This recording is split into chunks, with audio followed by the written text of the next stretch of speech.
Here, I began by asking him about America's increasing energy independence and whether that's changed America's commitment to the Carter Doctrine, that the U.S. would use its military to defend its interests in the Middle East when needed. Here's what he said. No, it doesn't change that doctrine at all. But our interests are different today. There's no doubt about the fact that the United States' dependence on crude oil products and other petroleum products transiting the Strait of Hormuz is different than it was back in the 1980s. That's a fact. In fact, it's also the case that as you laid out, Asia is much more dependent on this region than the United States is for its primary energy consumption needs. But America's interests in the Middle East remain. Our mission still remains there. We've just got an alteration in the nature of American interest in the region. You were very critical of President Obama's drawing of a red line in Syria and failing to then enforce it. And in Cairo in January, you were setting out your Middle East agenda in a speech, and you proudly contrasted that by saying, quote, the Trump administration did not stand idly by when Bashar Assad used chemical weapons against his people. You went on to say, quote, our words mean something again, as they should. West Point taught me a basic code of integrity. If we commit American prestige to an action, our allies depend on us to follow through. How, Mr. Secretary, is letting Turkey seize the land of an ally not a major contradiction of all the promises you made personally in that speech in January this year in front of your Middle Eastern allies in Cairo? Oh, yeah. No, it's fundamentally different. Turkey didn't... The country that Turkey invaded, that conducted an incursion into, is Syria, a sovereign nation.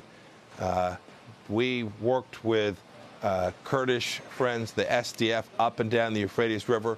We jointly took down the threat from the caliphate of ISIS. It was to the benefit of the SDF. It was to the benefit of the United States of America, and indeed to the benefit of the world. The commitment that we made to work alongside them, we completely fulfilled. We continue to fulfill, even as we sit here today, to fulfill our commitment to counter ISIS, not only there in northeast Syria, but in western Iraq, in the Philippines, in Western Africa, all around the world. This nation has fully lived up to the commitments that President Trump and I have made to challenge radical Islamic extremism wherever we find it. And we entered into the discussions with Turkey after they decided to make this incursion against President Trump's wishes, and then clear aim to reduce the risk to the very people that you suggested that we somehow abandoned.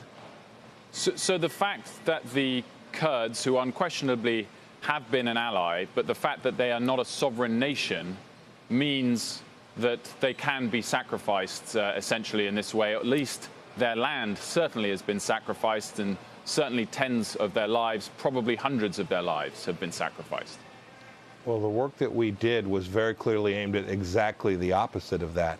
Indeed, I am highly confident that we saved lives. The work that Vice President Pence and the State Department team did to convince the Turkish government to stop their movement, to cease this incursion, I'm fully convinced that that work saved lives, not only the lives of the SDF fighters, but the ethnic minorities in the region. If you look at the statement that was agreed to, our allies see it the same way. We had got real commitments to protect ethnic minorities throughout the regions from the Turks in the course of negotiating that statement. I think the work that we did saved lives. So the ceasefire may well do that, and we all pray and hope that it does. But nonetheless, as you just said, as you said clearly as well last week in an interview, that President Trump explicitly told President Erdogan not to do this in that phone call. Nonetheless, he went ahead and did it, and lives have been lost as a result. The punishment is economic sanctions that have lasted, what, 5-10 days? What would warrant now a military response from the U.S., bearing in mind, of course, we've seen a state-in-state, your words, attack by Iran on Saudi Arabia as well? Yeah, look, I never get out in front of the president's decision about whether to take the awesome undertaking of using America's military might to protect American interests, but the world should know. We've done it before. We took strikes into Syria. When chemical weapons were used, we did it to uphold the fundamental norm that chemical weapons can't be used. The previous administration refused to enforce this basic, decent human rights norm. We did it. and the world should know that we will continue to do that. Where we see American interests at stake or fundamental norms around the world that need to be enforced, we'll use all the powers that we have. You suggested the economic powers that we've used. We'll certainly use them. We'll use our diplomatic powers as well. Those are our preference. We prefer peace to war. But in the event that kinetic action or military action is needed, you should know that President Trump is fully prepared to undertake that action.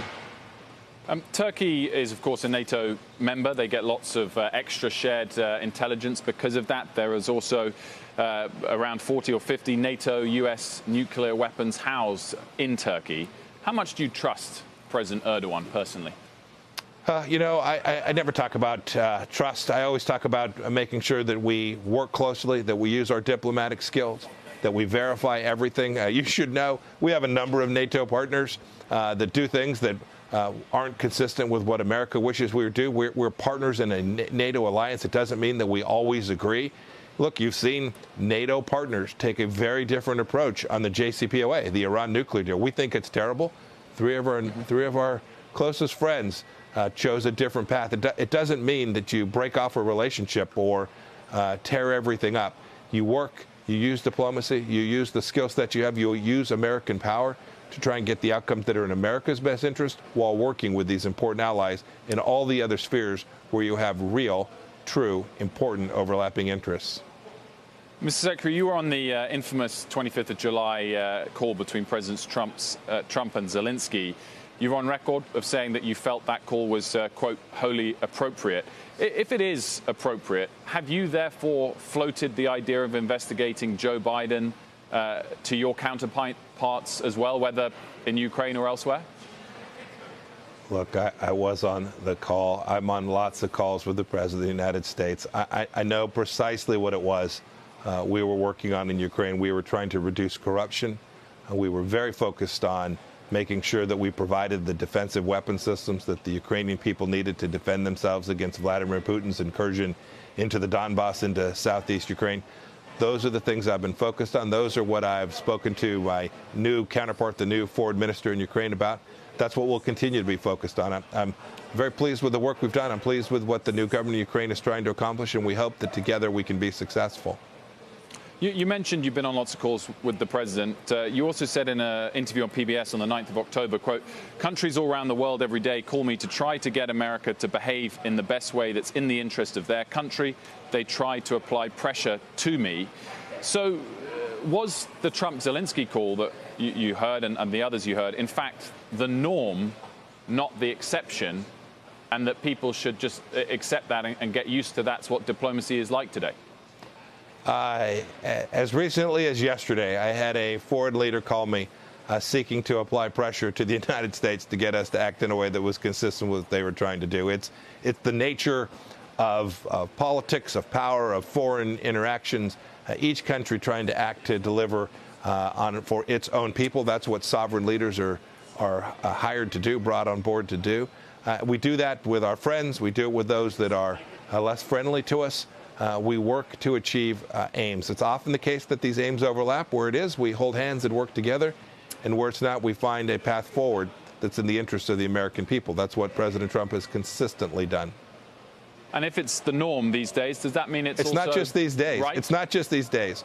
You can go back thousands of years and watch nation states interact in this very way, trying to achieve outcomes, working together, forming compacts, treaties, agreements, handshakes, working together to achieve each nation's best interest. Sometimes that means one country will have to give a little more or a little bit less. This is the nature of nation-state interactions. It's pretty fundamental.